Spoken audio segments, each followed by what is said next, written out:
And welcome to the final episode for 2021 of the Refined Peasants podcast. Yay! Woo! We made it a full year, guys. 66 subscribers last I checked. So, thank you to everyone who subscribed to the podcast. Hopefully there's going to be some pretty big changes. I'm trying to get a webcam and we can start doing video recordings, and Nick got his own mic. Yeah. So that we don't have to hear him breathe and chew, but we can still hear him. I don't want personal attacks here. 68 subscribers. Wow, we gained 2 today? I don't fucking know. It must have been after the China podcast. We're moving up in the world. Look at us. Yeah, look at us. Pretty soon we're going to be millionaires. I'm sorry to anyone who had to listen to us for the past year. PewDiePie, here we come. Coming for you. Yep. But today is going to be a Santa sack of goodies. All the goody political topics that really didn't warrant a hour and a half to 2 hour conversation, but probably warrant some kind of mention. I guess right off the bat, you kind of heard in our last podcast, but apparently we're funding a genocide in Yemen that no one finds relevant to talk about. Yeah, that's true. That's true. I still don't have a whole lot of information on it. Fancy fucking that, because you can't find it anywhere. Well, you think they're going to post genocide just willy-nilly? No, they're not stupid. Guys, we're taking your tax dollars and funding murder. So they tried to block it in the Senate. Rand Paul... So it was 2 Democrats, 2 Republicans, but the biggest ones were Rand Paul and Bernie Sanders. And they ended up whipping 27 votes, but... Wow. That didn't matter, because the vote From both passed. parties? Yeah. It's like a random mix of both. Right. So that's better than I thought it was. I think last time when the China podcast we talked about, there was only like 1 from each. Yeah, at first it started out as literally just Rand and Bernie, and that was it. But it grew until the vote... Turns out genocide's not a cool thing. Well, it depends on what side of the genocide you're on. Well, at least 22 people say it's not good. Yeah. So out of 100. So, I mean, that's at least somewhat good, but I mean, it's still passed. So sad. Sad. Yeah. But what I don't understand is that why are we funding, I guess, a war that we're not particular... So we're arming them, we're giving them guns and buying the guns, and we're just literally giving it to them. And I was like, what? Like, they don't have to pay it back. We're just black market arms dealers. Yeah. I was like, the fuck, guys? There's a lot wrong with this. But... Go ahead. I guess we can go... So, like I said, I wanted to start off with that because we'd mentioned it in our last podcast. But what's the second? I think Build Back Better is dead. It's dead. There's going to be no vote on it in the Senate because they wouldn't tally a vote. What I don't understand, can't they still... No, they can't, not without Manchin. Never mind. No, they won't. I was going to say reconcile. Yeah. So, they can't reconcile it without Joe Manchin. And Joe Manchin came on Fox News and said, yeah, this is firm now. Like, we're done. Yeah. And Congress has adjourned for the year... So now they're moving on to voting rights, and that's funny. Yeah, voting rights probably isn't going to happen either. Just one, I don't know how much the federal government can actually do about voting. Didn't they try to pass a bill? Didn't we had a podcast on a bill that they had introduced about voting rights? Yeah, didn't it was called H.R. 1. Oh, that's right. It never ended up. It's not going to go anywhere. But yeah, there's pretty much the Biden administration is going to be dead in the water for the next year, I think, for different reasons. What do you guys think is going to happen in 2022 as far as a Democratic platform? Dick all. Just fuck all. No, they're dead in the water. They can't. This is a failed presidency. Well, it's dead at least. At least like legislative wise, because I mean, really he hasn't done anything like big since like the stimulus, the child tax credit, none of that. I mean, like we got basically a glorified highway plan is what we got. Yeah, we got the actual infrastructure bill. Which I won't lie was definitely needed, but it's hard to fire up people about repaved roads. Right, you can't. No one's gonna. It's not gonna turn around a 35% approval rating. Yeah, is the thing. Like that's just not gonna. And I think so. One of Joe Manchin's big beefs about the bill because he came on and he said like I guess he accused it of being disingenuous. Because I guess what the Build Back Better plan did was it built a whole bunch of programs and tax credits, but sunset them after a year. And he's like, you're saying that this bill is not going to cost anything, but you're sunsetting all of your programs after a year, and this is like a 10-year bill. And that's disingenuous. Like, you're not telling them, like, yeah, this is going to be... Like, if you extended all the plans that sunset after a year to the 10-year mark, it was going to cost a fuck ton of money. Yeah. He's like, you're just lying about that, and I'm not going to get on board. Yeah. And of course, he's been attacked a lot. Who was it? Chuck Schumer, I think, came out and said that, I've been to West Virginia and they really needed this bill and da-da-da. Joe Manchin's fucking probably fine. Oh, he's as fine Bernie. as any. It was Bernie. I know who you're talking. It was Bernie went on CNN with Jake Tapper and just shit on Manson. Yeah. That is politics. I don't know. So Manchin is probably as safe as he possibly could be being a Democrat from West Virginia. So here's the thing. I mean, there's no way he could have gotten on board with this bill. So the way it sits, it's a much higher approval rating in West Virginia than you think. Because West Virginia, while very culturally, we'll say Southern. They've got like rich, like Union economic left history there. I would have to look up the actual approval rating for Build Back Better in West Virginia. And then I trust polls about as far as I could throw them at this point. Yeah, fair. So the national average is probably somewhere in like the lower 70s, like 71, 72. And honestly, if you can't get that passed, forget voting rights. Yeah, because voting rights is there are a lot of states who've already passed legislation to control voting rights in their own states.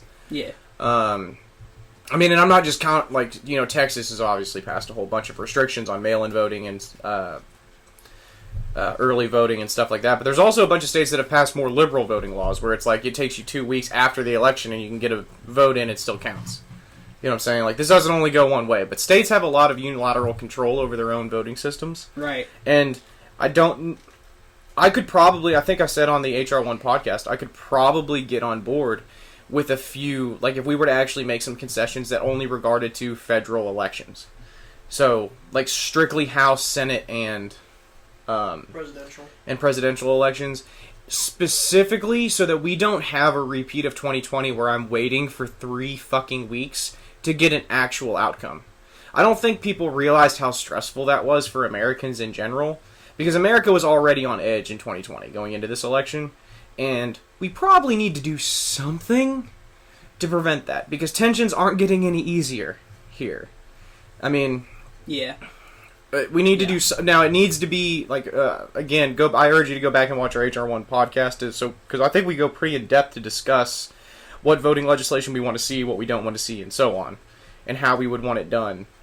But I think, in general, the consensus is that the Biden administration's now, at least their big project plans, the hopes of him being an FDR or LBJ, are just dead. Oh, yeah, no. Because they never were. Honestly... I can't remember who it was. I was watching some, anchor on one of the several election days and nights.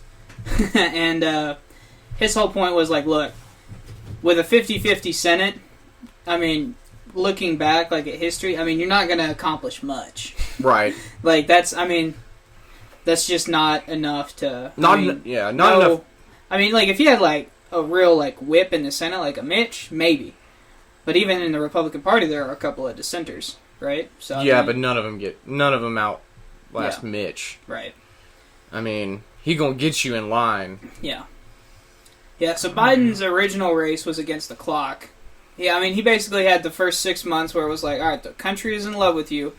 If you're gonna pass something, you better do it now, because the country's, they still like you. But whenever you get down in the later year and then past 2022, you forget about everything. Because it's just not going to happen. Yeah. And really after Afghanistan. I think he had 62% approval at the beginning of his presidency. And pretty much everyone was calling it. And it's not a hard call to be like, look, this is as high as approval ratings ever go. As his are going to go. And it's but that's as high. When you first get elected, that's the highest any presidential approval rating is. Right. For the past 50 years, you're only liked for the first 3 days you're in office. And then after that, we realized, hey, the guy we elected isn't going to fix shit. Right. Son of a bitch. Yeah. So, the whole... he's basically a lame duck from now till 2024. Yeah. Because... Where he has confirmed that Biden-Harris will be running. Yeah. That'll be something else. But, yeah. So, Build Back Better is dead. Now, do you think he just forgot that he already won?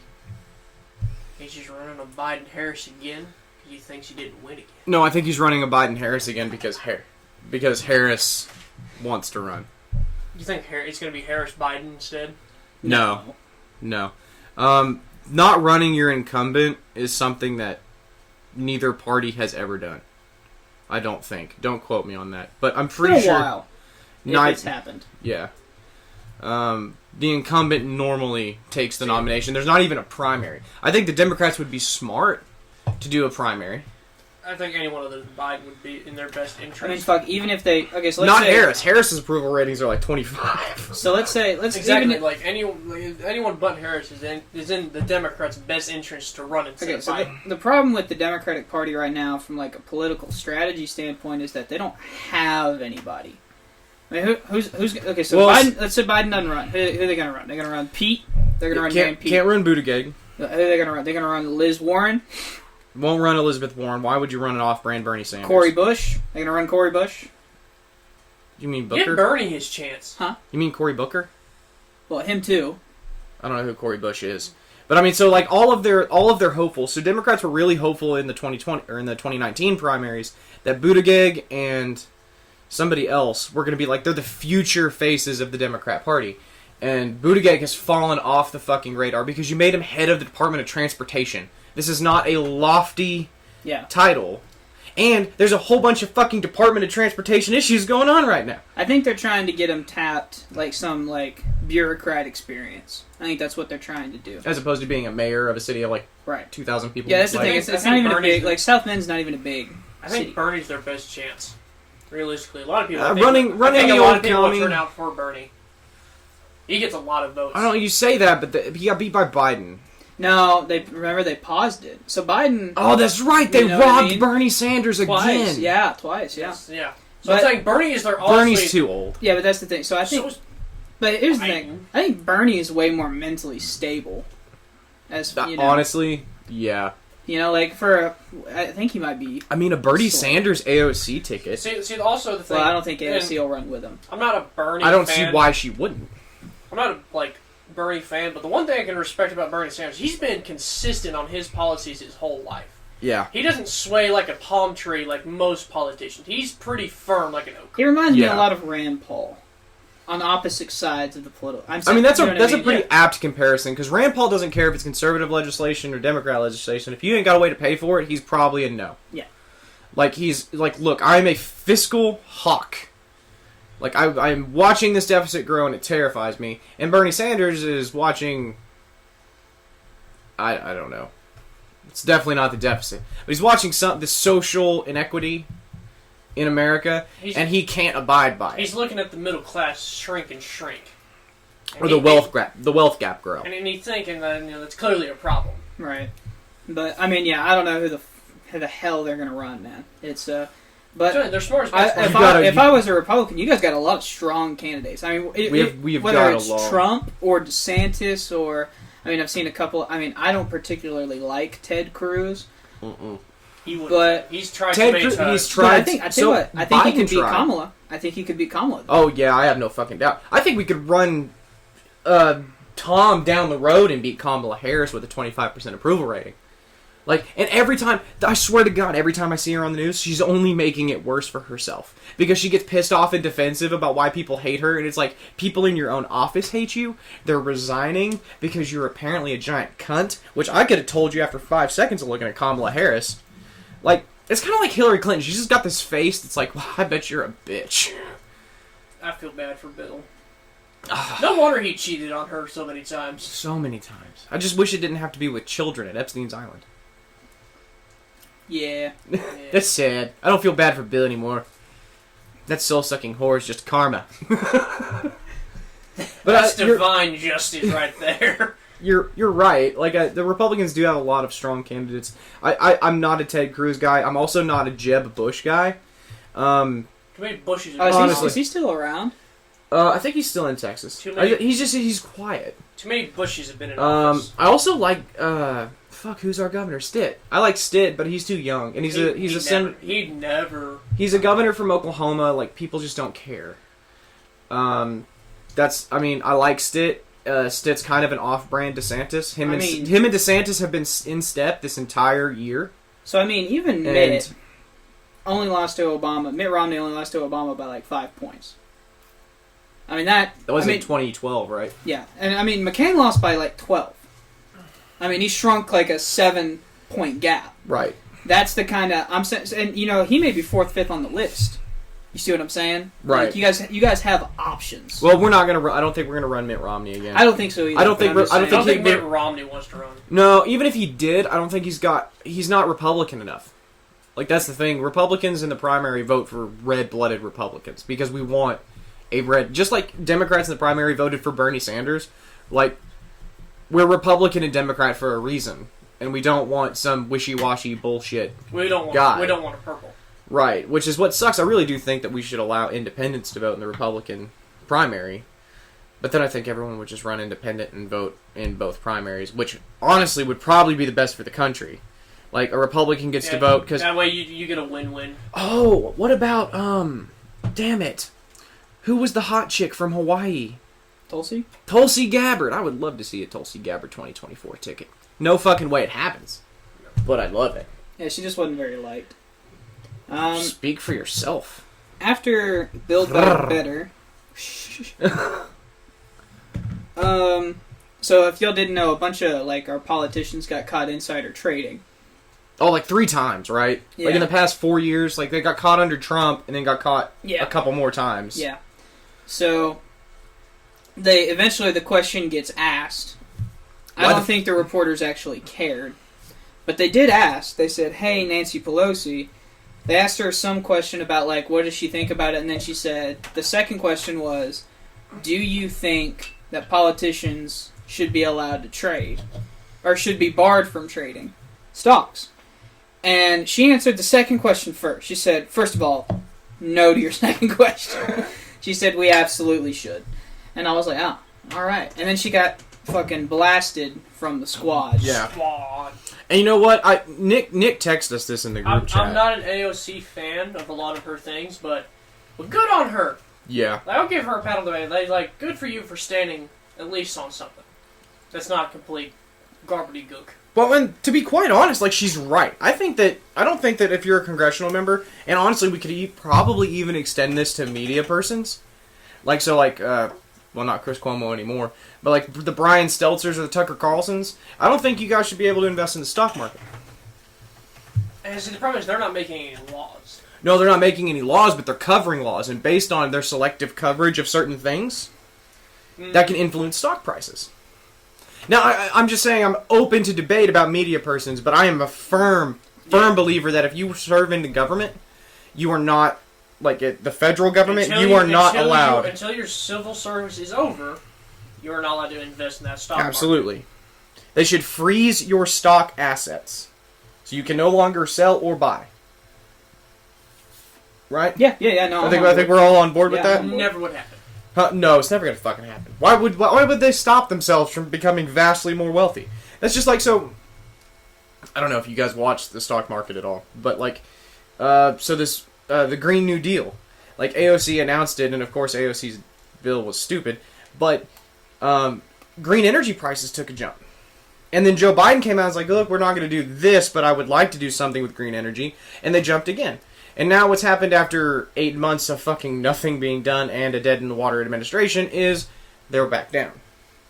But why wouldn't you, like, if you're a senator, and you know that coming from the House of Representatives is, let's say, a marijuana bill that is probably going to pass. You've talked to your buddies, you know it's probably going to pass. Why would you not jump in now on a stock like Tilray and buy it for $10 a share, and then watch it become the single biggest marijuana company in America? Yeah, like, and the thing that gets me about that is that, like, a bunch of them are, like, tied to subsidies. Yeah. So, like, if you're voting for, like, subsidies on a specific company, like Tesla, right? And then you invest all your money in Tesla right before these subsidies get announced. It's like, okay, how is that not... That's the definition of insider trading. Like, am I just supposed to believe that it's a coincidence? It's just a quinky dink. Yeah, fucking bullshit. But I think that's something, you know, I can actually agree with AOC on. And probably Bernie Sanders. And I don't agree with her on much. Lib. Tommy. I don't even think I would agree with her on how to make a good whiskey and coke. Okay, another thing. She was a bartender. I know, that's why I made the joke. She, like, she probably could. Now, it just fell on deaf ears. I think she was a waitress, not an actual. No, she was a bartender. She's a cocktail maker, alright. Yeah. Definitely didn't work at Hooters, though. Probably worked a lot of cocktail position, though. Just like Kamala Harris. Oh, but Alright, Wyatt, save us. Okay. Hurry. So, the vaccine mandate got upheld in the Circuit Court of Appeals, right? Mm-hmm. So yeah, the 6th Circuit. So Yeah. the 5th Circuit issued a stay, and then the 6th Circuit came in and said, no, there's no longer a stay. Which I don't know how that works, because they're both district federal courts, so I don't know how one can overrule the other like that. I thought it went district, circuit, and then supreme. Oh, because it's a 6th Circuit appeals court is what it is. That's Yeah. why it trumps the 5th Circuit ruling, because it's the appeals court of the circuit judicial branch. But the general consensus now seems to be that it is going to go to the Supreme Court. The Supreme Court's going to have to hear it to stop it, which a few of the justices have indicated they're on board with stopping it. I think that the OSHA mandate is a vast overreach of government power. That's not the question. That's not their question either. The question is it constitutional? Yeah, and I don't think it is. Okay. I don't even think it's constitutional. I think I think the lawsuit in the 5th Circuit says that it's arbitrary. So like a company with 99 employees isn't affected by the mandate, and according to all the science, a company with 99 employees would have the same risk as a company with 100. Okay. And they're saying that it's arbitrary so that it can't That's just silly. Right? The line's got to be drawn somewhere. I'm not a legal mind. All right, I'm reciting what I've heard.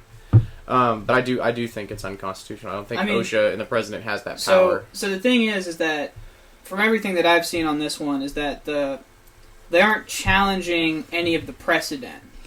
So the state of Mississippi is like openly challenging Roe v. Wade to overturn it. They're not, making a new law. They're openly challenging the precedent. The existing law. The problem with this vaccine mandate is that it doesn't challenge the precedent. And that's kind of the issue because I guess smallpox was a federal mandate, huh? Well, we've had several. We've had for the flu, polio, a whole bunch, and they've allowed it, and I don't even know that it's even gone to a fucking court like more than a couple of times. Like no one has really ever appealed it. So they could go against it, but it's not normal to go against it without like a direct challenge. You know what I mean? Right. So if I had to guess what they're gonna say is they're either gonna be like, yeah, it's cool, or they're gonna say like it's cool, but you have to go through Congress. If I had to guess. I don't think honestly, I don't think there would be any argument of going through Congress. Like I think if there's something like this that's gonna happen, it needs to go through Congress. It wouldn't matter. But it would not matter.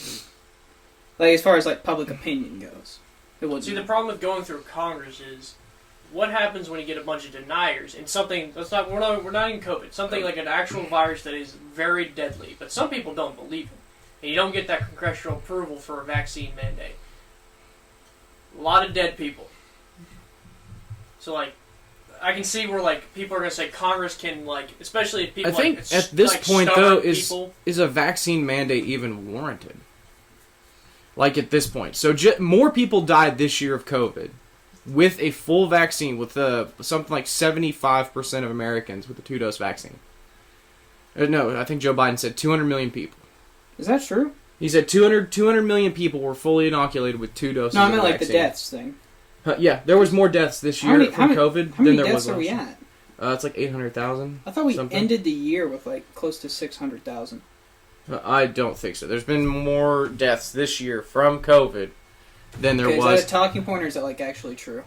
That's actually true. Hang on, okay. I can look up numbers. That's fine. I was just curious because I thought whenever we started this whole thing, I thought that we had said that it was we ended with as many people as died in the Civil War, which would be around 600,000. We did at one point where it's we had more deaths in the World War II and one combined. It wasn't until you brought it into Civil War that we had less. Okay. I remember we talked about that once. Yeah, we did bring that up. It was only I think 30,000 less than the Civil War. Okay. Don't get me lying to you. But anyway, go watch the other one of the. So what I'm saying is so with the vaccines, with 200 million people fully inoculated with 2 doses of the vaccine, at least 2 doses of the vaccine, And with the new Omicron variant, which already accounts for like 75% of cases in Europe, which seems to have no issue bypassing the vaccine, and is also very, like, I think 12 people have died.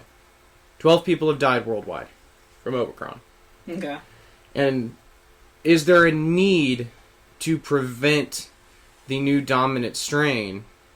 Because this has followed, so if you listen to our earlier podcast, anything about COVID, which we tried to avoid like the plague, I had discussed early on that most viruses, the way it works is the variant that comes out when it first crosses that threshold is the deadliest. From then on, it gets more contagious and less deadly. And that's what we've steadily seen with Delta. So the Alpha variant was the deadliest. And then you get Delta, which was much more contagious, but still had a pretty decent lethality rate. Now you've got Omicron, which is incredibly contagious, but almost, I mean, it's mediocre. But how is that possible if we had more deaths this year? The Delta variant. The Delta variant was the primary variant. I thought it was less So deadly. the problem is...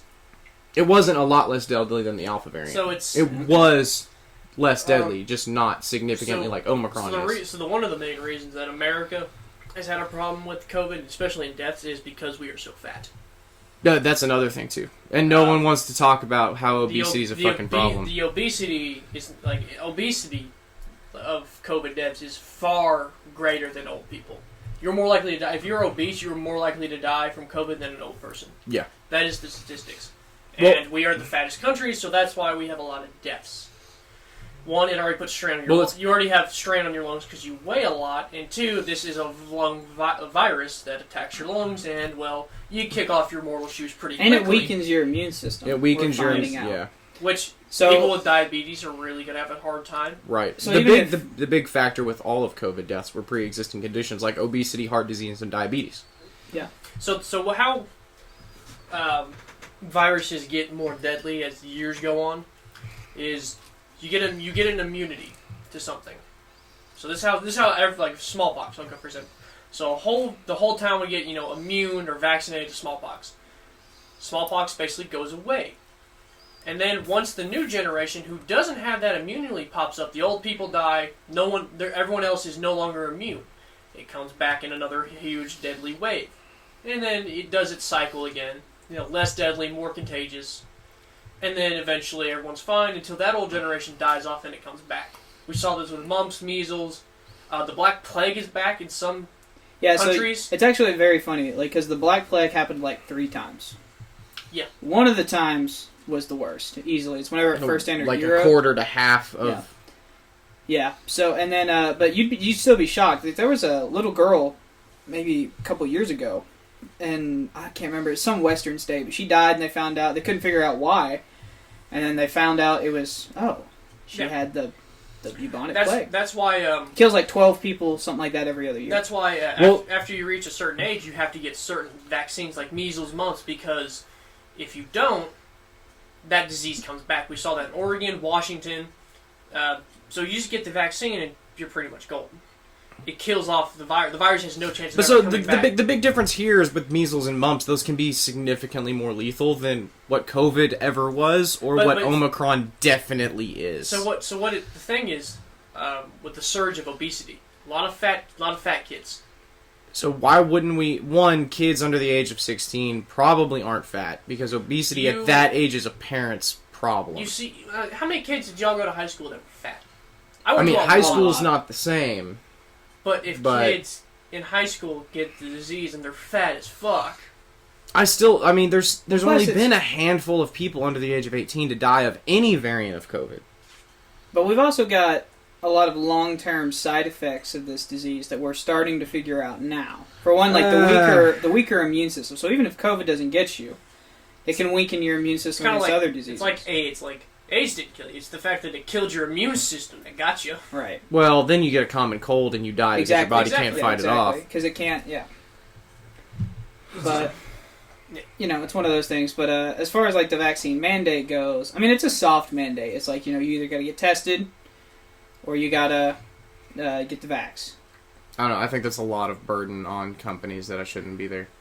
If you got over 100 employees, then it shouldn't be that big of a deal. Like big companies can't afford it. Well, I'm not saying big companies can't afford it. I'm saying it's an undue burden on them. Like, just because I can afford something doesn't mean it wouldn't be an undue burden to put that on me. Like, it's not... So, if I make $12 million a year, it is not, therefore, my obligation to give you $2 million of that. That is an undue burden. Just because I have the money to do it does not mean I can be obliged to pay you $2 million a year. I feel like we're asking very little, considering we are letting you do business in the biggest market in the world. I don't think it's... And it really affects the employees. They're really going to... Because really what's going to happen is you're just going to fire enough employees to get down to 99, or you're just going to fire the employees who don't want to get vaxxed. Well, that's unlawful dismission. You could sue. No, it's not. Yeah. You can't sue. You can't fire someone just for not getting vaccinated. Oh, you sure as fuck can. You can't. Because they're not going to write that down on the paperwork. They're going to find other issues with your work record. You don't have to get the vaccine. Like I said, you can test out of it. Yeah, you can get fired. We've seen the people you can either get tested every week, or no, is it every week or every day? It's every week, just once a week. So if you get tested every week, you can either get tested every week, or get the vaccine, or you can get fired. Like, that isn't... Most people just you're a union guy. How does that not... What if they start? The unions wouldn't let you get fired. Well, a lot of unions are standing up to it, like police unions, fire departments. They're going to start. If you fire someone, the unions going to start poking their nose in it. It's the places without unions that are going to have the biggest issue. Yeah. So, because they don't have worker protection. Rural America. Yeah. But no, a lot of rural places like the linemen and the electricians, like a bunch of those guys are union. Well, a bunch of electricians are contractors. Like, they own their own stuff. Like individuals, yeah. But they don't Journeyman. have to. But then they don't have to, be part of the vaccine mandate.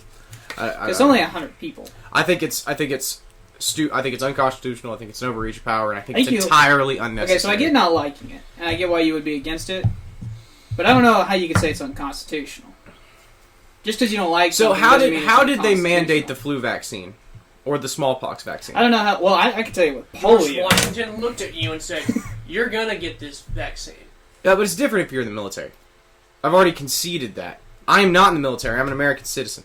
And you may cost me to lose my job because I don't want a vaccine. You benefit from the American military? I do benefit from the military. There's your fucking answer. That's not an answer. You're fucking bad. So how did they do it with polio? Okay, well, I can tell you how they did it with polio. They went to a bunch of schools and they said, all right, guys, we have the vaccine. Who passed it? Was it just FDR? Was it Congress? No. This is mid-50s, I think. I couldn't tell you who. But was it congressional or was it presidential? Eisenhower. Huh? Would have been Eisenhower if it was 50s. Yeah, anyway. So they basically drove up to your school and they were like, all right, we have a vaccine. Everybody line up. Who executed the authority, though? And again... I'm actually not sure who actually went to the schools and administered it. No. I'm sure it was National Was Guard it the president who said, okay, everyone's going to get this vaccine, yes, or was it Congress? Yeah, well, both. Okay, so Congress passed legislation that said, hey... Well, there's no opt-out.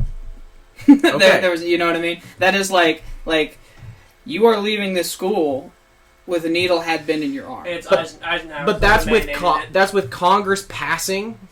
Okay, look up if Congress passed it, because honestly, I don't really find it relevant.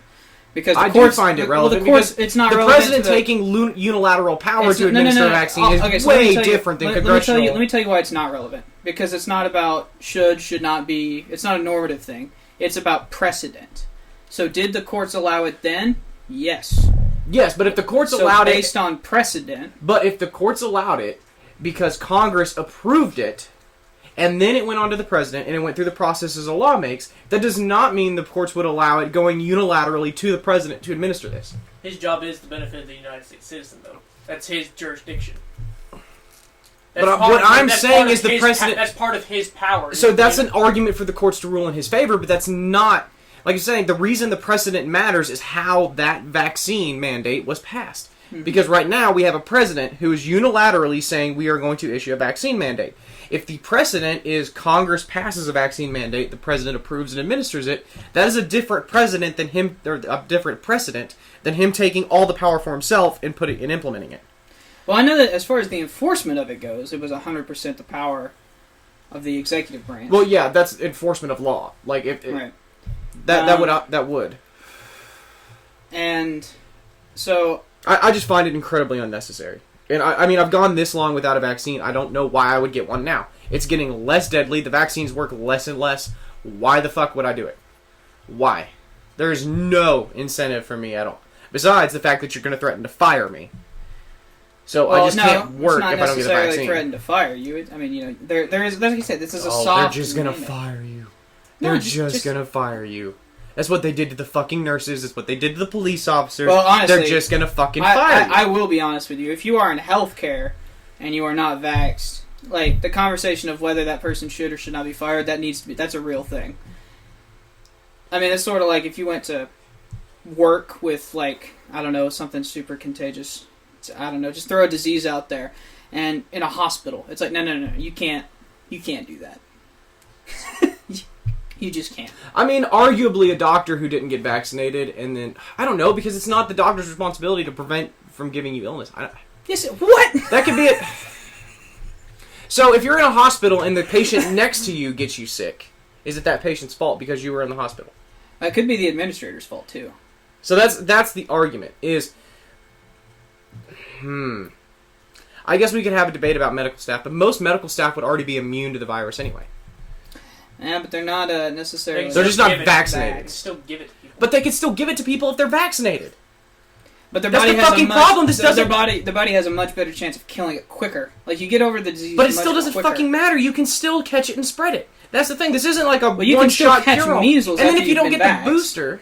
You can still catch measles after you've been vaxxed, too. I mean, what, did people think that this was a super COVID killer? Like, did people... Yes! That's what it was sold as. That's what was promised by the Biden administration, was that you would get vaxxed, you would never have to wear a mask again, you could go out and do whatever you wanted, that we were going to kill this virus, was Biden's quote on the campaign trail. Yeah, and it was nobody bought in.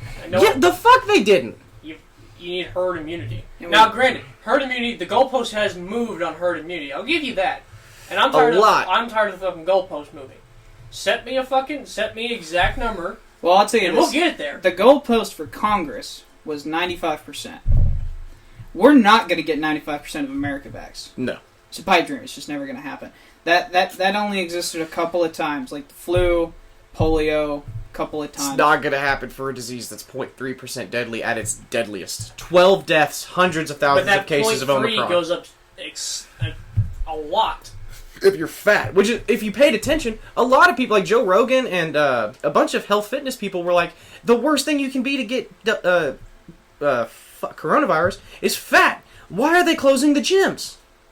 It's literally the best thing you can do is get physically fit. So the best way to tell is BMI. BMI is kind of questionable at this point. So the reason most people say BMI is untrustworthy is because it doesn't account for muscle mass. It doesn't but here's the thing. What does BMI stand for? Body mass index. Mass.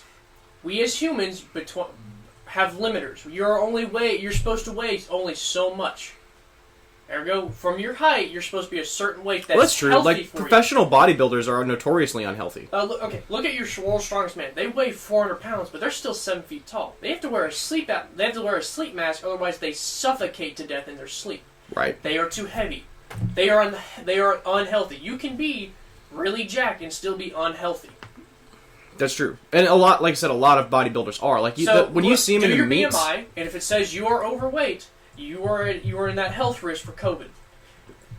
Just because your lungs and stuff can't take the mass you have, or your heart, you can be like, I'm jacked, I'm 4% body fat. You still have too much mass on you. No, 4% body fat would still be unhealthy. Like minimum for a man, you need like 5%. There's a thing as being too skinny and too fat. Yeah. So just do a BMI real quick, and then just try to get healthy. And I'm trying to get healthy. Yeah, we've talked to people in healthcare, and I know at least one that I won't mention on here, but said that there is a COVID type. Like the people that walk in with COVID or come in with COVID, you can almost tell right off, like just from seeing them, whether they're gonna live or die. And it's fat people.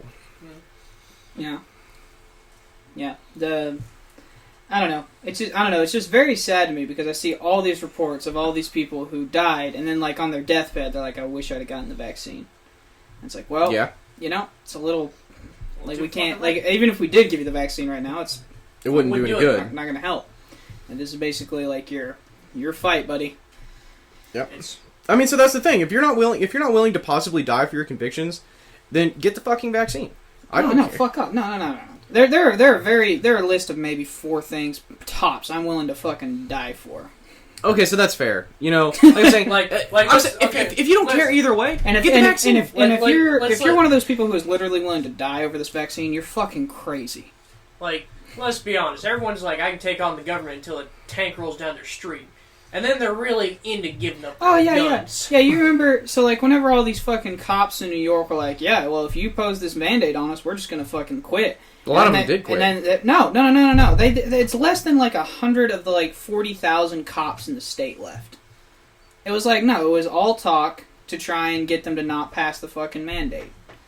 And then as soon as the mandate happened, well, it's odd. They all got the fucking jab. If you say you don't do what we tell you, or you're not, if you don't do what we tell you, you're not going to be able to feed your family. It's amazing how many people will cave to that. That's what I'm saying. Yeah. So it's either you got 2 options. No, you're saying this like it's a good thing, and it's not. You got get fired, you got get the vax, or you got test once a week. I don't think it's that asking that much to do one of the 2. That's stupid. We're just going to have to disagree. 12 deaths, 100,000 cases with the new variant. It's going to quickly become the dominant variant in the globe. There's no reason to impose a mass mandate, or not a mass mandate. There's no reason for that either. But there's no reason for a vaccine mandate at all. It's stupid. I think it's an overreach. It's COVID's not going anywhere. COVID's not going to go anywhere. It's going to be around probably until we go extinct. Yeah. You just get over it. I think really. Well, as it goes on, it's going to kill less and less and less people.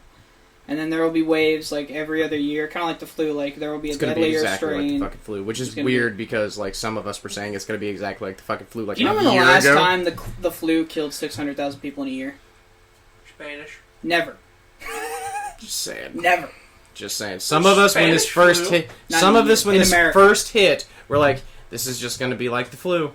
It's going to get less deadly. Y'all fuckers called me crazy. You sons of bitch. I remember you, and no, Dad. When I did not first hit America, you all 3 went, it's very serious. It can kill us. And I'm sitting there like, it's going to be the flu. And now I'm just swinging my dick left and right in y'all's faces. It's a deadly fucking flu, let me tell you. If it's like the flu, it's a goddamn deadly flu. It's about 10 times as deadly, as a matter of fact. Because we have too many fat people. I'm going to be honest, we have too many fat people. Flu doesn't kill fat people? Higher population density. We're just more dense people. We're just very dense. Yep. Well, we're not as dense as most of the world. We're pretty fat. I think we. Oh, you meant people. I thought you meant like population centers. Hey, you notice how like India's doing fine? So they're fucking skinny, and their doctors are like the best in the world. Yeah, but being malnourished can cause a lot of health issues too. I don't know that it would be necessary. I don't know what it would be better, to be malnourished or to be fat. Probably fat. I don't know. You ever tried walking while being really fat? But you ever tried walking being malnourished?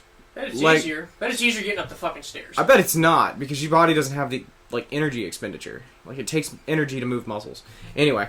Okay, so Omicron is here. Get used to it. Yep. We'll see if they push it to the Supreme Court. A bunch of people are questioning whether or not they are or not. You know? Let's go to the Supreme Court. They're going to try, but the Supreme Court... So all of the bulls right now are saying that the Supreme Court is looking like they're going to uphold it or tell them, like, you have to go through Congress. But because, they didn't challenge any... And if the answer is you got to go through Congress, then it's dead. It's probably dead. And we're probably just looking at state mandates at that point. Yep. Which means California will have a mandate. New York will have a mandate. Right. And whatever other states. Right. Yep. So. In other news, Trump is looking to be a nightmare for the Republican Party. Okay, I'll do it. So he's fucking crazy. Dude, this dude is the fucking... Anyone who ever accused Trump of 5D chess is a fucking moron. I don't care. I get called QAnon. Well, I used to get called QAnon. Y'all have actually laid off a little bit. But... Q! Fuck you.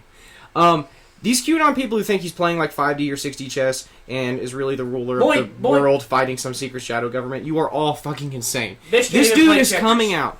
Like, okay, just... So we'll discuss the morality here in a second. I just want to talk about the political ramifications of what he's about to do. So regardless of how you feel about January 6th, whether it's a coup, whether it's... No, I'm all... Slow down. You're starting to sound like Ben Shapiro. Really fast talking. I can't understand what the fuck you're saying. Whether or not... however you feel about the insurrection at the Capitol on January 6th. Whether you think it's Trump's fault, whether you think it was just a bunch of rowdy motherfuckers getting all handsy or uppity. So we could probably all agree that it's a terrible, terrible, terrible, terrible fucking idea for him to go on live. Where's he going on? He's going to hold an event on January 6th to discuss the voter fraud of the 2020 election. What is Congress doing? Because they're doing a thing for January 6th, aren't they? I think they're doing it can't be a memorial. No one died except that one. They're doing. So I know Congress is doing something. We had 2 cops die. Not at. Oh yeah, they died at the hospital. Well, it caused. Anyways, whatever. I know Congress is doing something. I can't remember. Oh, He's I'm basically sure. like, they're doing it on January 6th, and I'm pretty sure he just did this to like steal from what Congress is doing.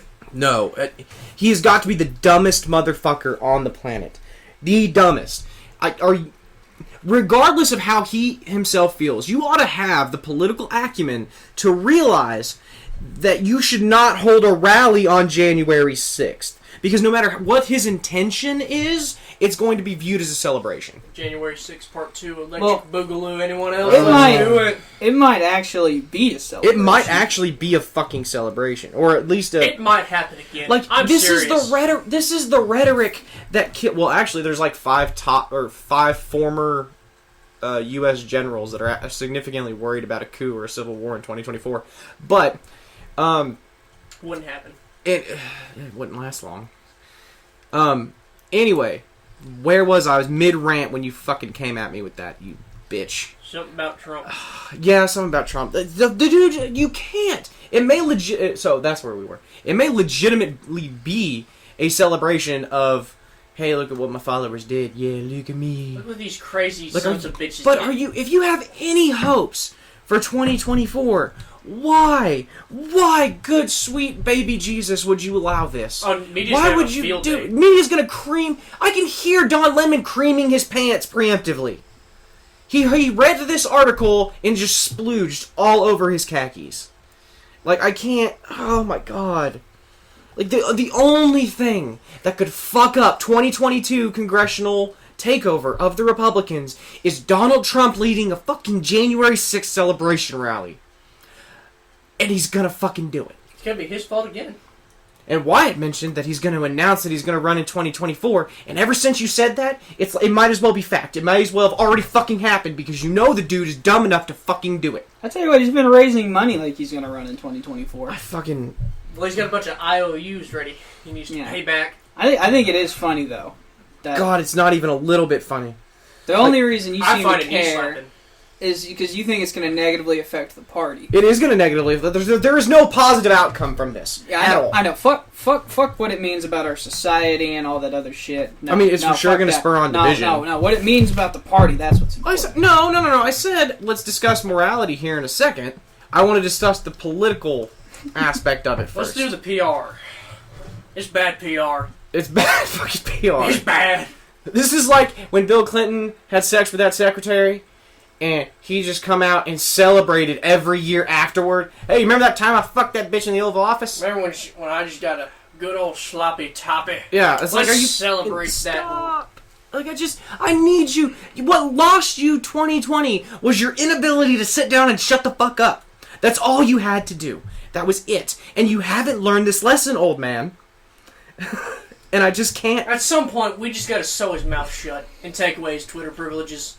Well, they already took his Twitter privileges away. Cut his thumbs off is what I want. I just can't. Cut him off. Like, this is so... It's disastrous for the Republicans. Like, it's fucking... And you know what? There's a bunch of crazy people who are gonna back him. There's going to be a bunch of non-crazy people that are going to back him. Yeah.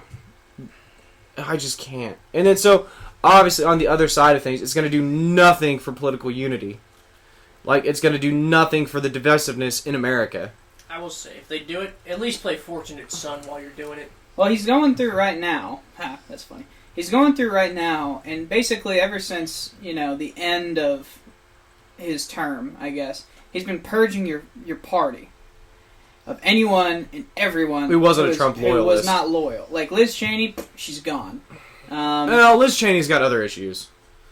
Like, she's a pretty purple Democrat. It's kind of like Mitt Romney, or pretty purple Republican. She's super not. She's not voting for any of that. She's one of the mainline guys. The only thing that she had a problem with is that she didn't decide after January 6th. She was with them all the way. Like, that voter fraud investigation stuff was legitimate and justified. But until January 6th, she was like, nope, too far. That was her line. And then everyone just hates her now. Like, she ain't voting for fucking any of this, like, Democrat Build Back Better bullshit. No. She's a mainline. So the only thing negative she's done is come on and shit about Trump? Yeah, well, that's not enough. No, that's plenty. Like, honestly, Republicans, you really need to be thinking about starting to shit on Trump. I liked a lot of Trump's policies, but this dude is a fucking train wreck. Well, you know, Mitch is trying to.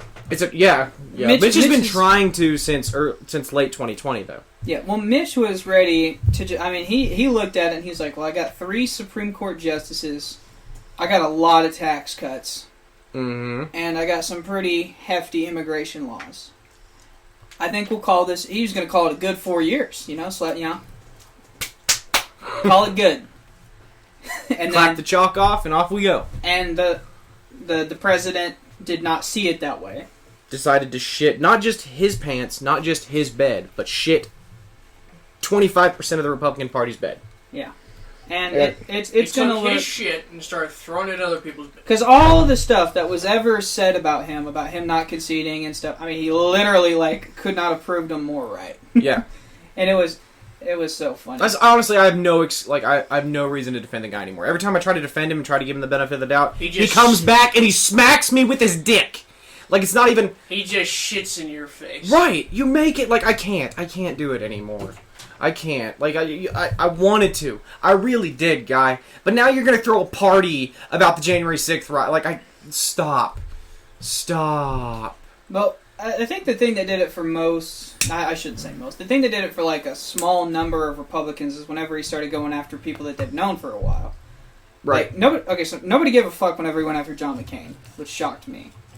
But whenever he went after Pence, everyone was like, the hell?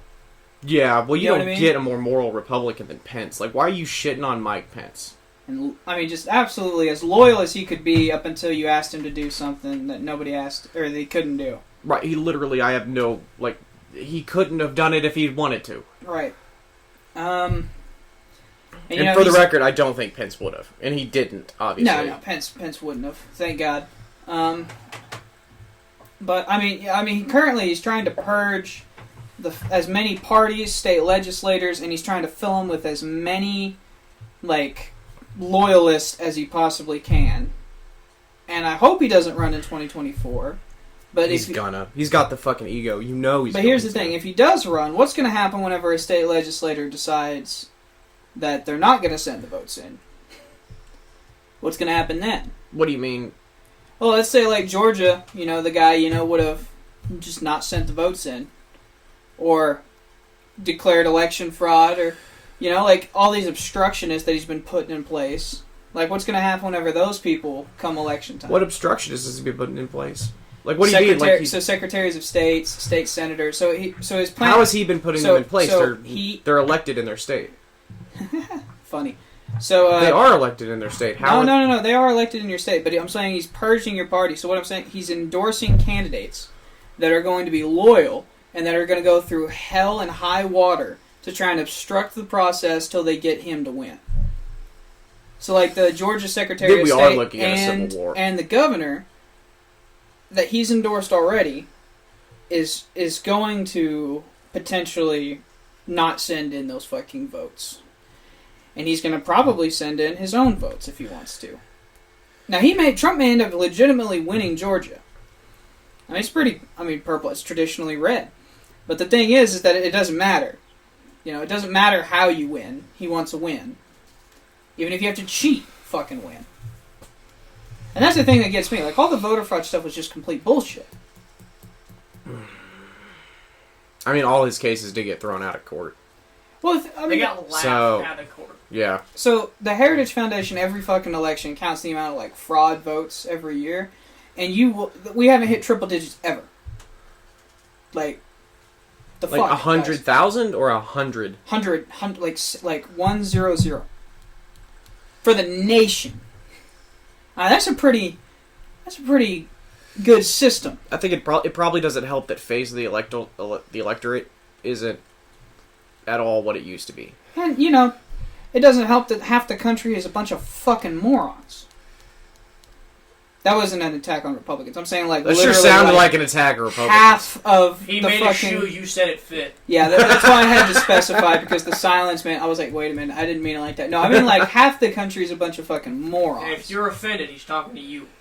No, I mean, we're probably talking to QAnon, but that's because they are a bunch of fucking Well, morons. no, I mean, people I fucking knew... I knew that they were smart. I knew that they weren't that dumb. They just believed it because, fuck, they wanted to believe it.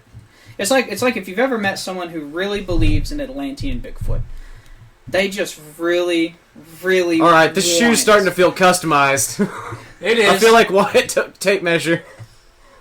He got all your... No, I mean, so... Quincy. I was on board with the investigation. I was on board. I don't have a lot of faith in our electoral system. When were you on... Oh, you meant the Electoral College investigations.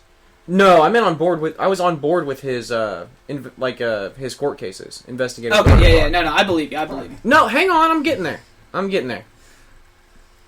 So, I was on board. Said he's got a right to do it.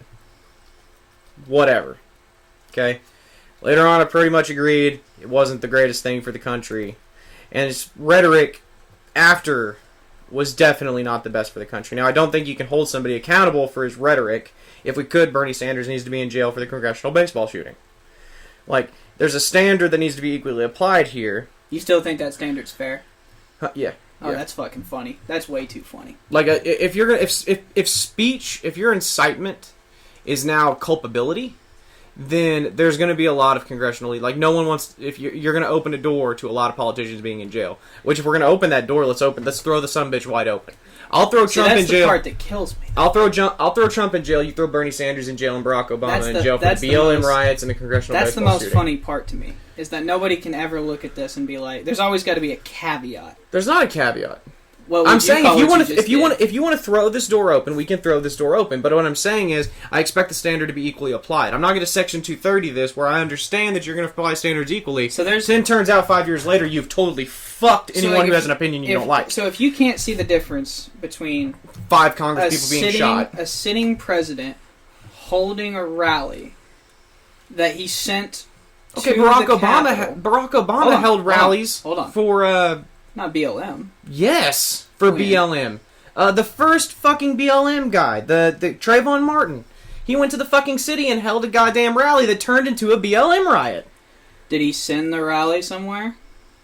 Oh my god. That's what I'm saying. So, like, if Bernie Sanders held, like, a 10,000 person, whatever, protest... Said Republicans are killing grandma. And then he sent them, them, hey, go to... goes and shoots up a congressional baseball game. Go to that baseball game and you get... You know, you tell them they need to pass it, and then someone shoots a fucking baseball guy. That's different.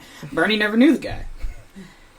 Bernie never said, "Hey, you need to go get confrontational." Bernie never said. All he told them was that, like, look, like, this is killing people.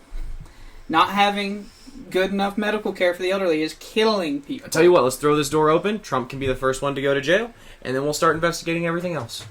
We won't have a fucking government. We won't. Anarchy wins. I just always think that it's funny that there has to be, for political reasons, there has to be a bunch of caveats. It's not a bunch of caveats. I just want a fair and equal standard. That's all I want. If you're applying a standard to no, you're not. You're offering a standard to apply to Donald Trump and to only Donald Trump. And then when it's to people you like, you're like, no, I don't really want to go by this standard. No. It has nothing to do with the people. It has to do with a case-by-case basis. I think you're full of shit. Yeah, so there is a reason. I think you're full of shit. Let me explain this. There is a reason. You can argue Bernie Sanders, but there's no arguing that Barack Obama resulted in dead police lives. Period. And he held a rally for Trayvon Martin. Listen. And they killed police officers. There are only a select few people that could possibly look at the Chauvin trial and the Rittenhouse trial and be like, okay, Chauvin's guilty and Rittenhouse is innocent. There's only a select few people that could do that, right? It's the people who, he's one of them. Don't really have a political bias that they're trying to bring into this case. Okay? You know how you should look at cases? You should look at the evidence and then come to an objective result. That's how you should do it. It shouldn't be like, aha, see, therefore a Republican did this, so how therefore is it we have not to do this to Democrats. No, because it's not, that will it's balance not, it out. It's not on Democrats. It's because Barack Obama did the same thing with BLM and Trayvon Martin that Donald Trump did on January 6th. It resulted in more police casualties than all the deaths on January 6th. All of it. I just don't know that This is you're the gonna same get... standard with two different people I think the difference is January 6th was a failed coup. Yeah, it was literally They like... tried to topple the fucking government. That's the difference here, Garrett. They tried to So overthrow government. BLM had a political agenda. They weren't trying... I would not argue that BLM was trying to overthrow the federal government, though. Did BLM storm the Capitol? Yes. They just didn't get in. Also stormed the White House. Just didn't get in. You know how I know they didn't storm the White House? They would have been shot. They did storm the White House. They would have been shot. They did storm the White House. They burned a church down right outside the White House, where That's everyone not- shit on Trump for going for a photo op. That's not storming the White House. No, they charged at the White, gates. storming the White House is not charging at the gates. It's climbing the fucking gates and getting on the White House grass where they shoot you. Burning some of the shit inside. That's what I'm saying. They didn't get in. See, the difference is they actually got in Killed the a couple. Capitol in January 6th. With zip-tied handcuffs demanding to know where the fucking senators were. You see the fucking difference? If they found Nancy Pelosi's dead. Yeah, that's the Rightfully thing. so. Like, I'm not one to trust. Maybe. Who knows? Maybe they just wanted to have a zip tie handcuff conga line. There is no way to know that that's not what they wanted.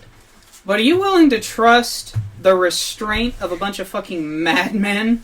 Fucking psychopaths. That's what I'm saying, But I don't know. I just think it's funny. I used to care and I used to get all hot-blooded about it, but now I'm at the point where, like, I'm looking at this more of, like, how this is going to be looked at in the future, and I'm like,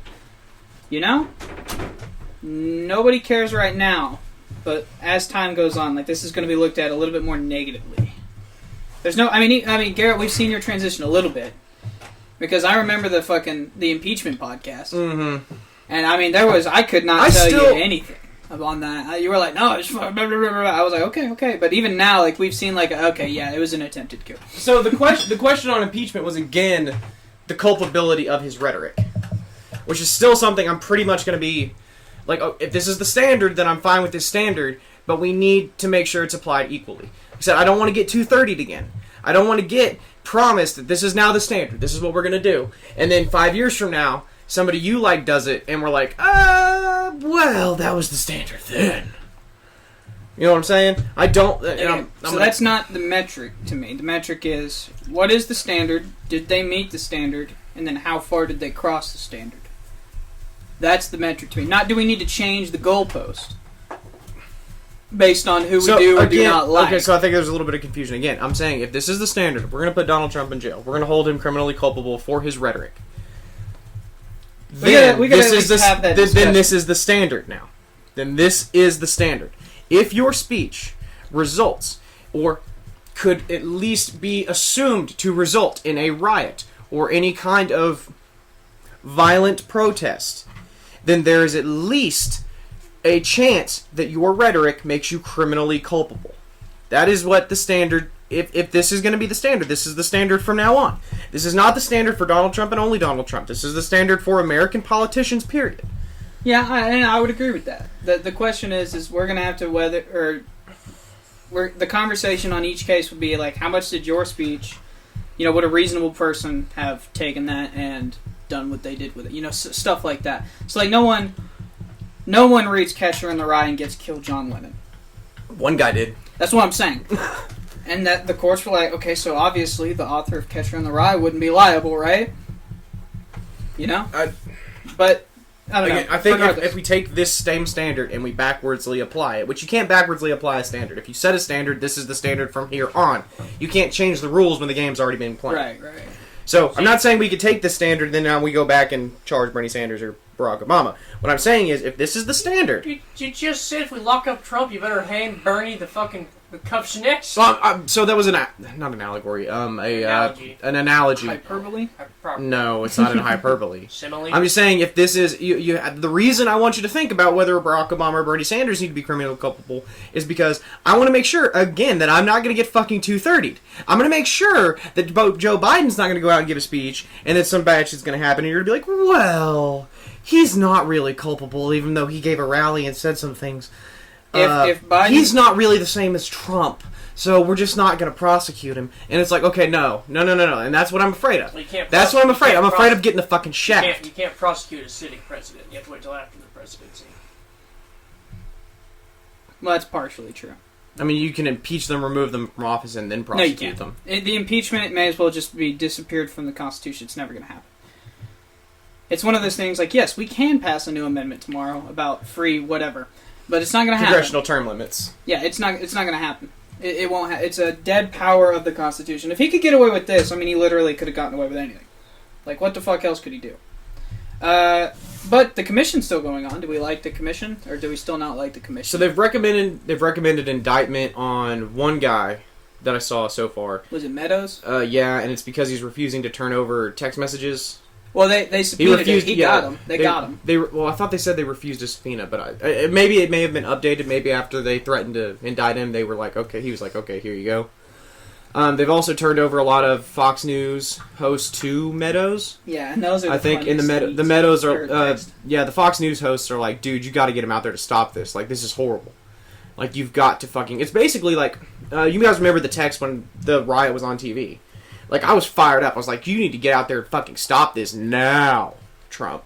Well, the thing that gets me about pissed. the text with the Fox News people is that, like, they were only concerned about how this is going to affect their side of the political aisle. Right. It's his, Nobody said, oh, no, this is horrible for America, or the concept of society. Yeah, when Sean Hannity literally asked, like, how the fuck am I supposed to spin this? Like, that's when I'm like, bruh. Yeah. like you need to get your... My thing is, like, you got to get your... And I understand we all hate the media, like, but, I mean, for fuck's sake, you got to get your priorities in line. Like, yeah. That's well, the ridiculous. media in general, it's become very partisan. Yeah, and don't think I'm only shitting on Fox whenever I say that. It's just Fox got caught here. Wyatt has probably come a long way on the media as much as I've come on January 6th. Yeah, I'm no fan of CNN or MSNBC or any of those. Yeah, exactly. I don't hate all media. I hate all media. I hate media that lies to me. All media. All media it is. Oh, fuck. Alright, got me. Checkmate. If you don't think you're being lied to by the media, you're a goat. Well, they're at least lying by omission. Because, again, where's the fucking Yemen? Where is the genocide? Where is all of this very relevant fucking information? Where's the Epstein case? Where the fuck is the Epstein journal that lists all the people that came to the fucking island? You don't want to see that list. Well, I know Baldwin's on it. The pilot has testified like 12 Americans, right? You know. Speaking, there's more than speaking that. of that, well, there's more. Case, But I'm saying the main witness is not going to be allowed to sit on the stand. In Ghislaine Maxwell's trial? Yeah, not going to be. They're not letting her sit on the stand. Why? I have no fucking clue. The defense witness or prosecution witness? It can be a prosecution witness. Prosecution arrested already. One of the witnesses is not. It's got to be a defense witness. One of the main ones is not being allowed. I think it was one of Ghislaine Maxwell's character witnesses. One of the biggest ones that they said nope. I'm like, why? I think she refused to testify. I think she's pleading the fifth. And then once they told her, like, she's up there, she's like, I'm just going to plead the fifth. And they're like, okay, we might as well not call you as a defense witness then. You're supposed to be a character witness. If you're a character witness and you have to plead the fifth, you're probably not going to help the defense. Like, just a rule of thumb. Prosecution, you can do that because you're not supposed to imply that the pleading the fifth means guilt in the judicial system. And actually, to imply that was one of the big things the prosecutor got in trouble for in the Rittenhouse.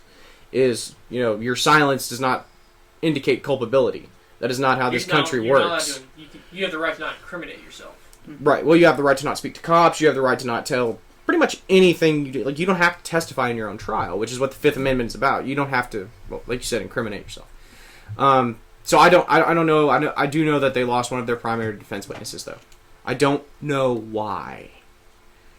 But Yeah, no news coverage on It that. also ended like 3 weeks prior to the expectancy. Well, yeah, the prosecution arrested like 3 weeks in advance. No, the defense. The defense rested really fast, and the prosecution rested faster than they thought they would too. I'm kind of one of the main things that I've been getting out of just the bits and pieces they're releasing of this. Which another thing, why the fuck are we not talking about Ghislaine Maxwell's trial?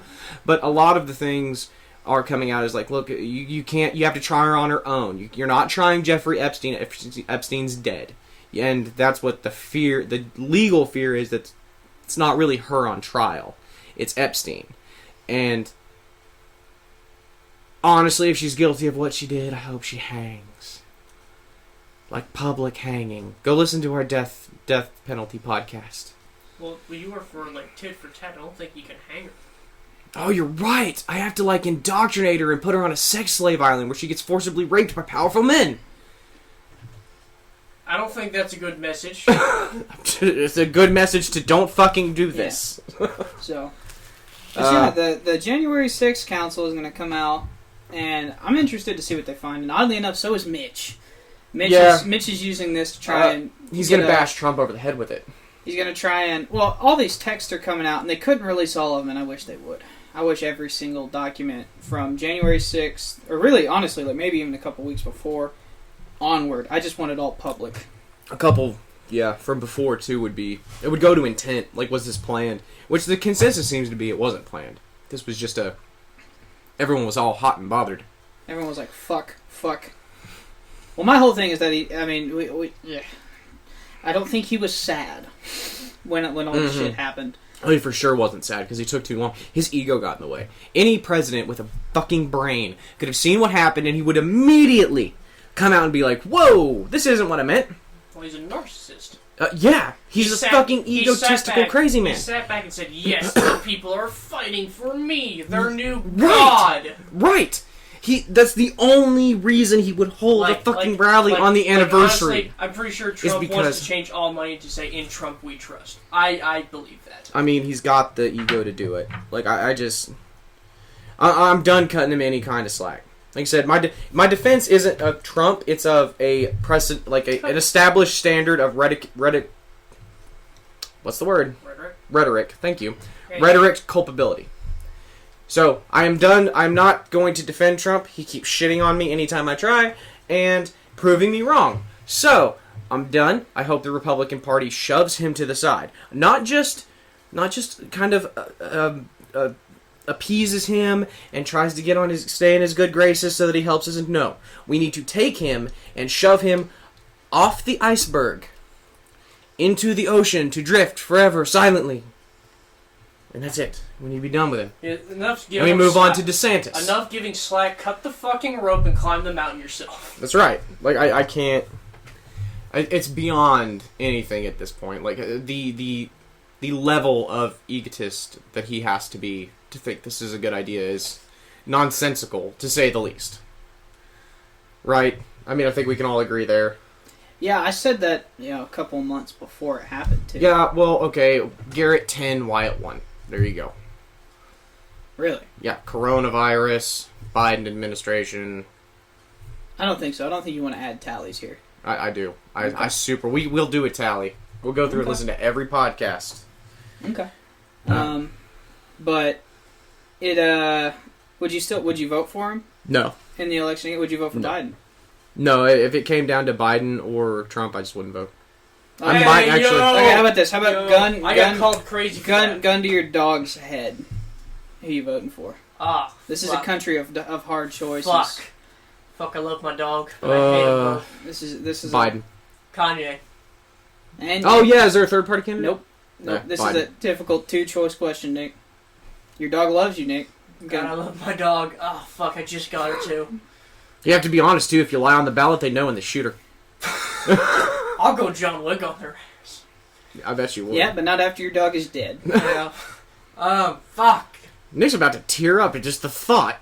I have between two shit pies, and they're telling me, eat one or shoot dog. And I don't want to eat shit. I would have to go with Biden. Yeah. I don't like me too. Narcissists become emperors, and I don't like that. Yeah. The level of ego he has shown is the dude's got no dignity. Like, there is a certain amount of dignity to be found in loss. And if you can't show it when you lose, then you don't have any. You know what I'm saying? Like, it's easy to win with grace. It's hard to lose with grace. And you did everything except lose with grace. He threw a grade A second grade extension train. I sent a text message in our group chat that I would rather see you, like, burn down a church. I would rather see you burn down a homeless shelter than host this rally, sir. And unfortunately, he's going to host the damn rally. Yeah. Like, obviously with no one in it, but still. So, what do we got next? Was that the final topic? Well, what else is going on nowadays? What is the Daily Wire talking about besides their obsession with transgender people? Oh, it's a transgender person. Do we want to talk about that? No, I'm all good. I don't understand the obsession. That was a brilliant fake bullshit like guess there. We're like, oh, what could they possibly be talking about? Like transgender people, knowing that we had a full-on fucking conversation about it before the podcast. Well, I'm just saying, like, they got to be talking about something else, right? Like, it can't just be the transgender issue. It's got to be something else. Ben right? Shapiro did have a good mention today, at least from my perspective. But he came on and they're talking about a transgender person who was, I don't know, it's some journalist, and he went through a bunch of her articles in like 2015. The chick's crazy. Because I guess she witnessed a rape in Honduras or something. Like not witnessed, but a woman was violently raped in Honduras and beaten and yada yada yada. Horrible. And then she was interviewing that victim, and they were walking down the street, and they saw one of her rapists, and she naturally went into like a PTSD coma. Like, she starts screaming, she's falling to the ground, wailing, crying, having a seizure, essentially. And the experience apparently so traumatized the reporter. The experience of seeing this woman's reaction to finding one of her rapists traumatized the reporter to the point where she said that she went to a therapist and said that ever since that moment, she couldn't think of anything besides having extremely violent sex. And we're not talking about, like, normal BDSM, leather, and, whips, and sexy stuff like that. No, she wanted to be beaten and, like, cut and, like, forcibly sodomized, and that's what, she's like, this is what I feel like I need. And the therapist agreed. She said, you need to find someone you trust and live out this experience. So, she did. And she had her friend faux rape her. And she describes the experience in visceral detail, where the one that jumped out at me was he put a pillow over my face, not to suffocate me, but so he didn't break my jaw as he beat me, and yada yada yada, and raped me. And that was prescribed from a therapist to help with her PTSD adjacent experience with a woman who was actually viciously gang raped. And now this same woman is coming out and saying, after that experience, a few years later, I realized that I've been a boy since I was 7 years old, and I've always wanted a huge penis. So, she went through the transition, but she was still unhappy because she didn't have a huge dick. So, she went in and got a chunk, like, I think they said it was a 7 by 6 inch chunk of flesh removed from her leg, shaped into a penis, and one large nerve. And they attached the nerve to her clitoris. She's still got a functional vagina, but attached the nerve to her clitoris. It made veins and everything like that. And she's got like a 7-inch fake leg dick now. And Ben Shapiro was like, so one, this woman is getting no help from her psychologist. Like, he went to his, if you've listened to Ben Shapiro, you go through, and I've said it too, but like, affirmation is not the kind of care transgender people need. Like, transgenderism to me is a mental disorder, and you need actual help, not affirmation. If Nick starts hearing voices that tell him to burn down an orphanage... Don't bring me into this. If I start hearing voices that tell me to burn down an orphanage, you guys are doing a disservice to me to tell me that my voices are real and that I should listen to them. Okay? This clearly touched. Comparison. Yes. Alright. I think it's going to be funny that, when people 150, 200 years down the road, they go, what could have possibly been on the top of political discussion in the 21st century? And we're going to say what people do in their private lives. No. That's going to be fucking funny. I brought this up before, but this isn't just what an adult does with their own body. I could give two fucks what this crazy lady wants to do with her body. I really can't. Apparently you're talking about her 7-inch dick. That's what you care about. Yeah, well, it's relevant. They made it a national. But they made it. I'm not the one who made it a national story. The New York Times did, or the New York Post. They put her on the fucking cover. Of course, the New York Post did. What? They're New York. What? So no one on the conservative aisle is making this a national story. We're just coming out when you make it a national story. No, it's the It may not be the New York Post. Don't quote me. It probably is, because they're also.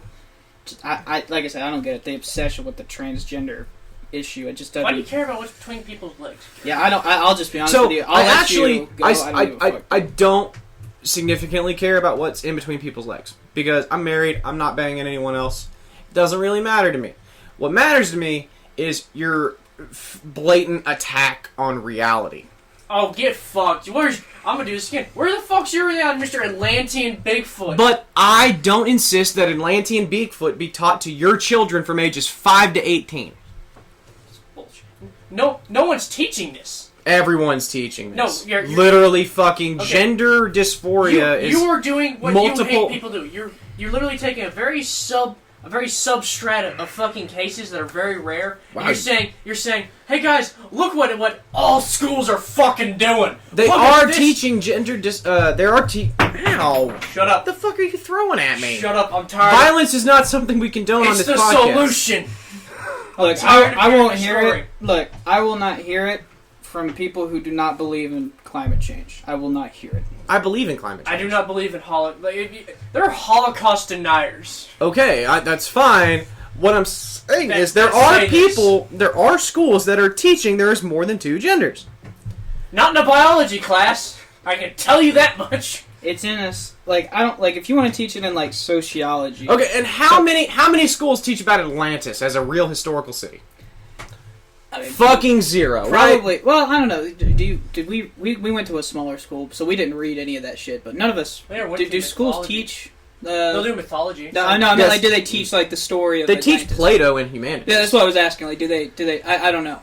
But they teach it about you're learning about Plato, and then you find out about his writings about Atlantis. It's not like this is a historical city. This is understood to be a mythological writing. Right. But there is a little bit of truth. So I mean, people don't like this because they watch 300, but the Spartans and the Greeks especially had a very different understanding of what sex was. Yeah. Let's say most people back then were bisexual. More gay. Julius Caesar loved taking in the ass. Yeah. Well, so did Alexander the Great. And if you don't believe, sang songs about it. And if you don't believe us, you should figure out what the Greeks used. Just Google, what did the Greeks use olive oil for? Yeah, it's for fucking. It's for, yeah. They made their wives, when they got home from war, shave their heads. But the whole point of what we're to make them look like dudes. The whole point of, I think, what they're saying is that our understanding of gender, sex, and all that has changed throughout time. But so sexuality isn't the question here. Gender is. A male... So they may have had a different aspect or a different view of sexuality, whereas homosexuality and heterosexuality weren't dichotomies. Right. But gender was. You were either male or female. Okay, I'm with you. Well, so I wouldn't necessarily look at it like that. So this is a false equivalency. No, it's not. It's really not, because let me tell you why. Because we're trying to take our modern understanding of male, female to back then. They didn't have that back then. It was a spectrum of masculine and feminine. So you can have, for example, the Scandinavians have a more masculine male or female than some of the males. But these are societal roles, not genders. So I'm saying that the chromosomes don't change, but they were able to almost separate sex from gender, not sexuality. I mean no, they were able to separate gender roles from gender. Well, I think that's what people are arguing for here. No, they're arguing that they are in fact biological women. when they have Well, dicks. Having met a couple of transgender people, I can tell you that that's not been my experience. I am sure that there are others who agree with what you just said, that there in fact, are radicals everywhere. I mean, I understand that. What I'm saying is that, like, so like Shakespeare's plays and stuff, I mean, he used to use eunuchs who believed that they were women. They identified as women.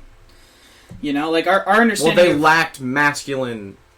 Exactly, that's what I'm saying. So, like, if you cut off your cock and balls, does that make you... Now, over the past, like, 200-ish... Really, for all of American history, we've only ever had, like, man roles, female roles. That's pretty much all we've really... I mean, there are a couple, like, Amelia Earhart. There are a couple examples.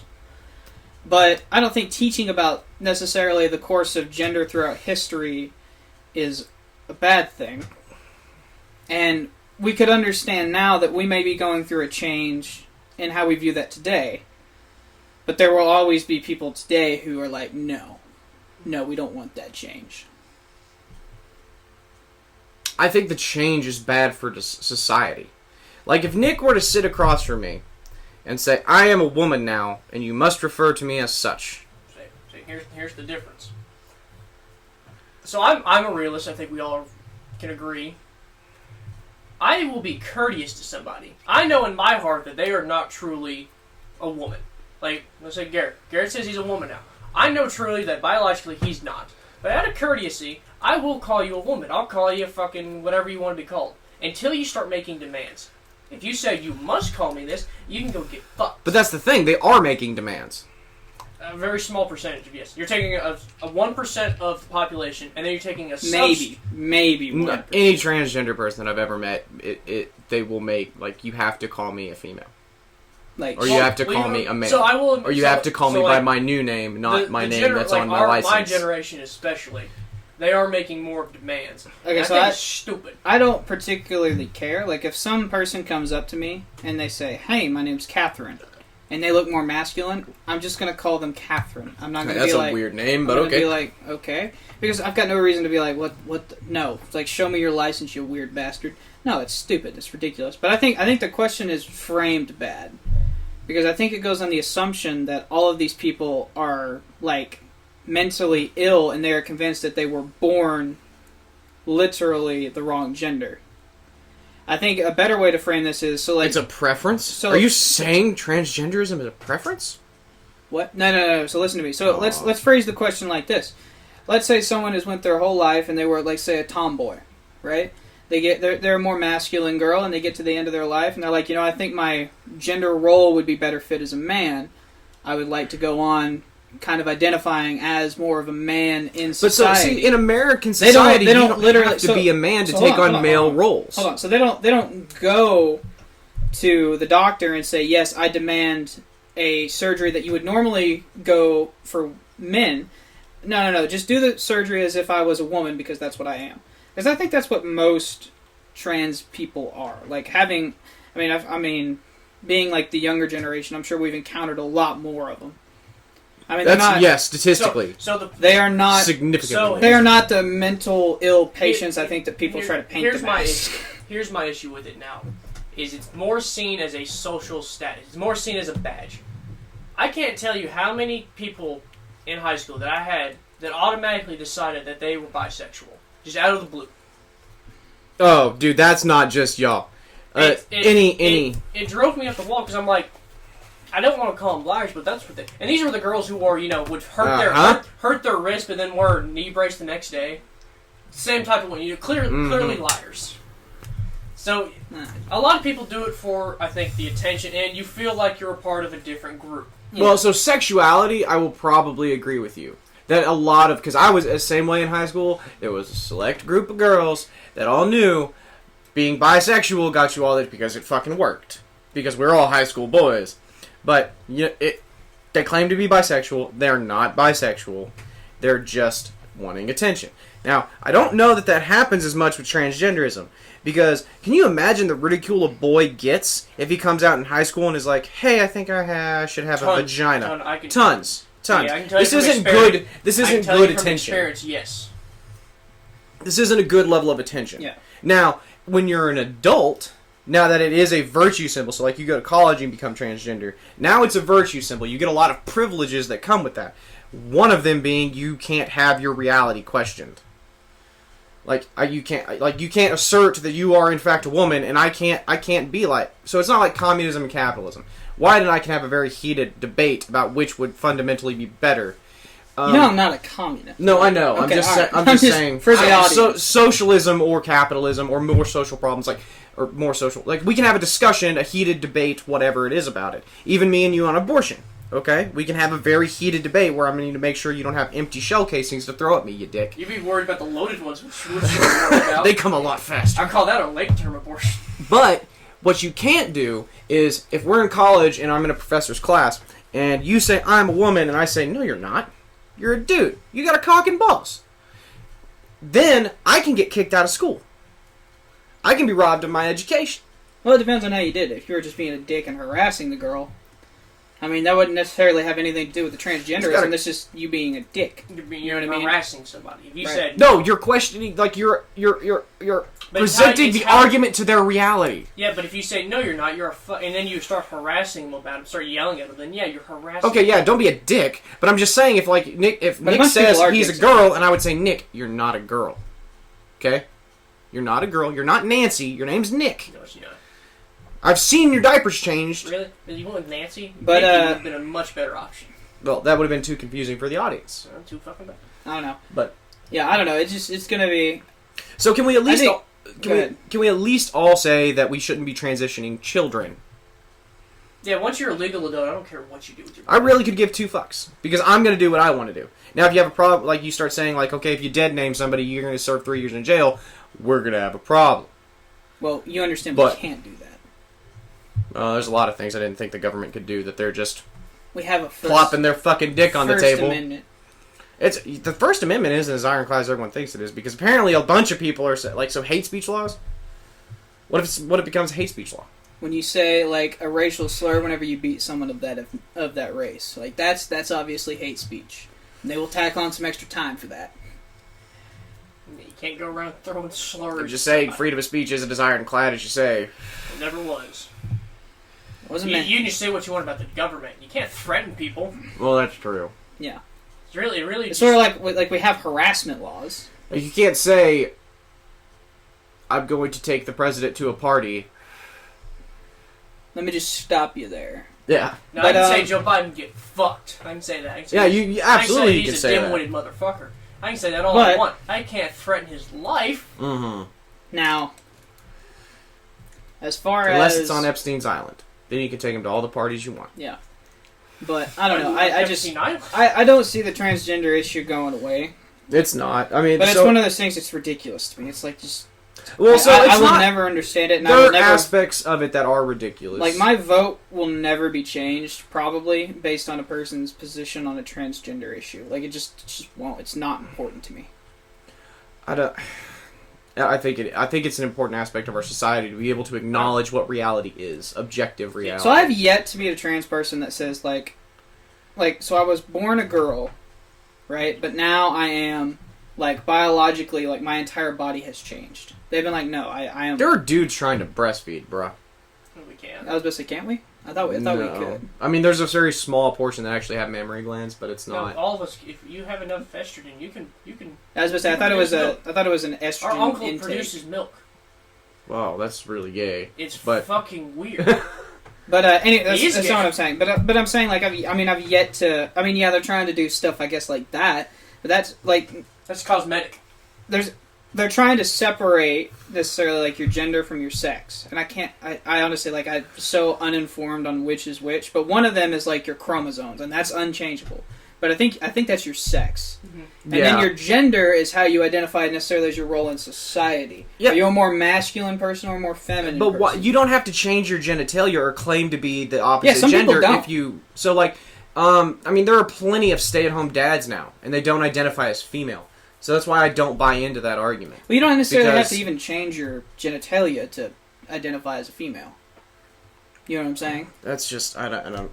You don't have to. You don't have to like it. You know, you don't have to live with it. You know what I'm saying? Like, as long as we don't start infringing on the First Amendment and my right to say whatever I want about you, and we don't start mandating that kids start transitioning, like I think we can all agree, because I think we have all agreed that you shouldn't start transitioning kids on hormone therapy and hormone blockers when they're like 7. Now, granted, there are some crazy people out there saying we should, that all children during puberty should be put on hormone blockers until they decide. That's fucking stupid. Yeah.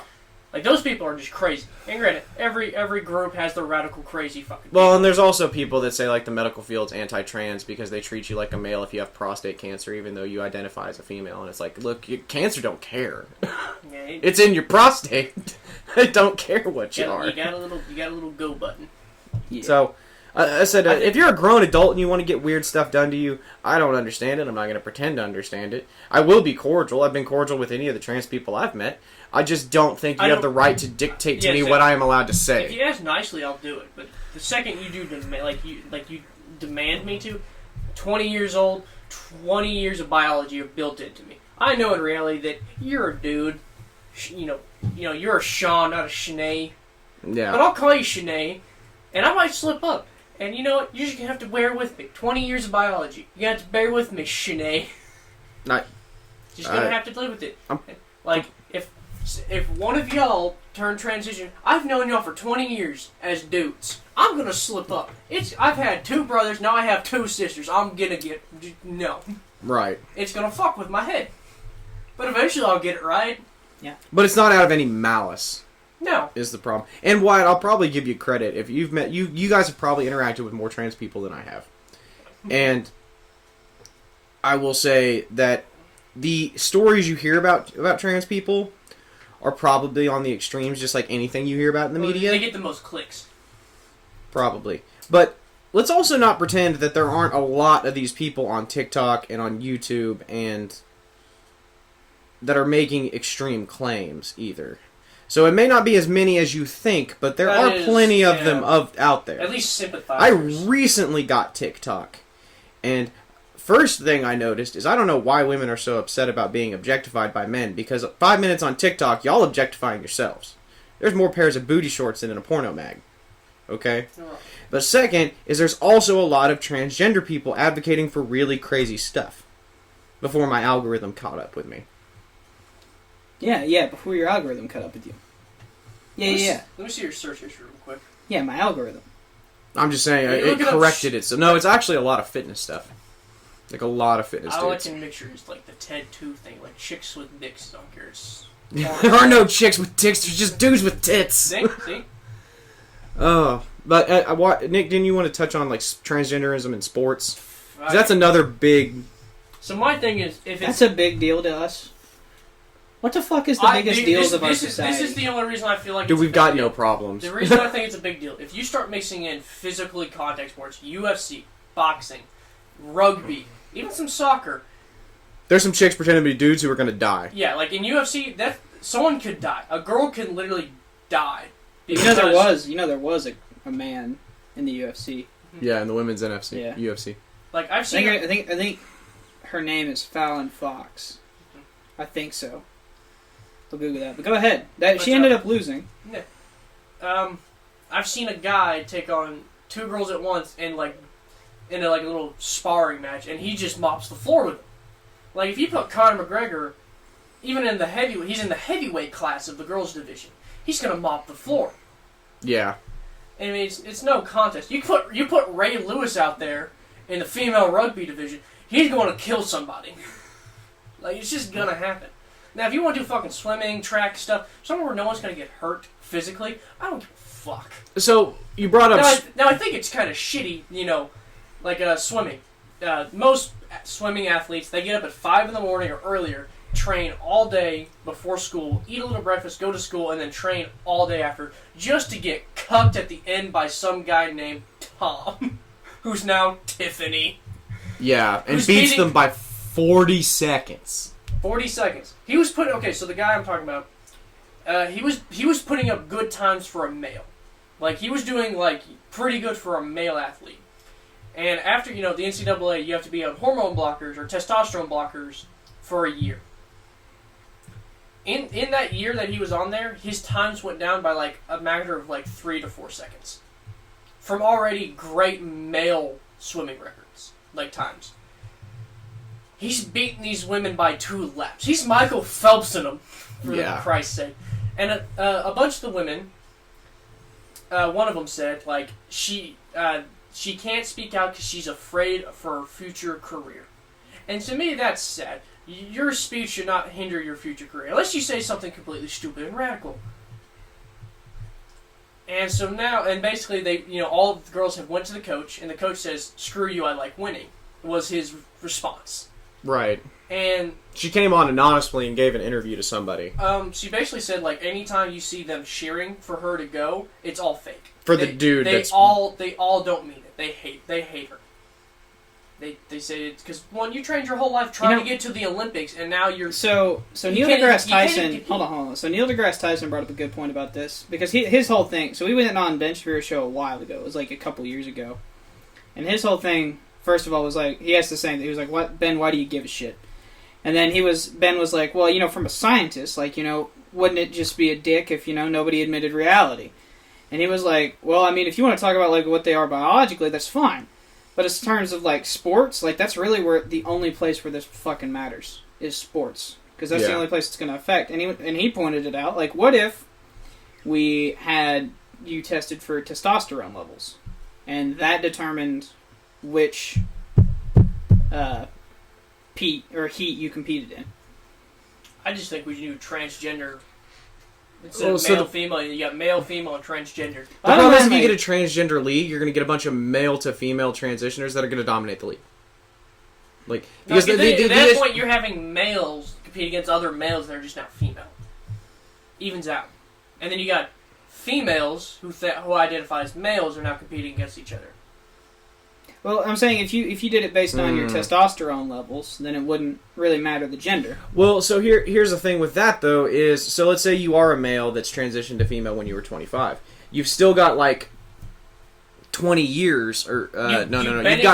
You've got like 13 years of testosterone growth to your muscles, your skeleton, everything. Just because you start cutting the testosterone at 25 doesn't mean...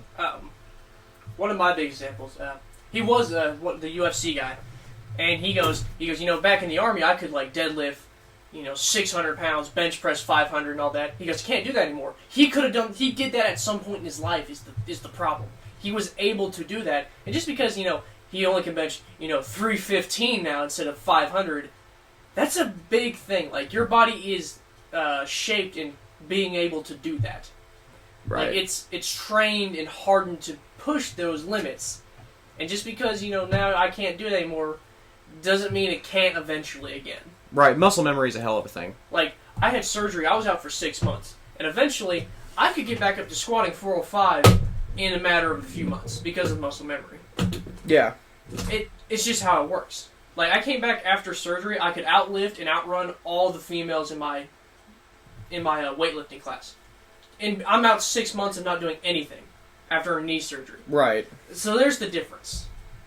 Why it's telling us to hurry up. He looks like he's telling us to round the base, like, go, go, go, go, go. Yeah, we're sitting at an hour and 45 already. Most people probably won't even make this. If you do, hey, special prize, I love you. I love you too. I don't know you. So this will probably be our last podcast for the year. Made it this far. Thank you. Merry Christmas. See you next